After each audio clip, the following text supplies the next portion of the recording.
जलालपुर पीरवाला मोहल्ला खाजगान में sewerage system मुकम्मल तौर पर तबाह हो चुका। गलियों में खड़ा सीवरेज का गंदा पानी नालों और तालाबों का मंजर पेश करने लगे। सीवरेज का सिस्टम नकारा होने की वजह से गटरों का पानी शहरियों के घरों में दाखिल हो गया, जिसकी वजह से घरों की दीवारें भी मुतासिर होने लगी। अहले मोहल्ला अजियत में मुब्तला हो गया। स्कूल के बच्चों समेत शहरियों का आने जाने में बड़ी मुश्किलात का सामना करना पड़ रहा है। शहरियों ने कई बार एडमिनिस्ट्रेटर और म्यूनसिपल कमेटी अमले को दरख्वास्तें दी, मगर कोई सुनवाई न हुई।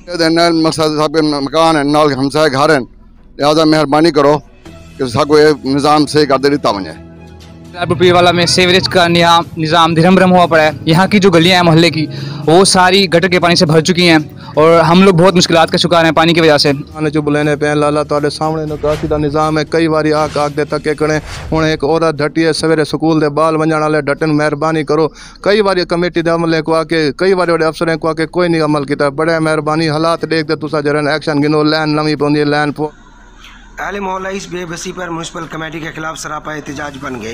अहले मोहल्ला ने एहतजाज करते हुए आला हुकाम से मुतालबा किया है कि सीवरेज सिस्टम लाइनों को बनाया जाए ताकि हमारे घरों में गटरों का पानी दाखिल होने से बच सके और हम पुरसुकून की ज़िंदगी गुजार सकें। देखते रहिए VSB न्यूज़।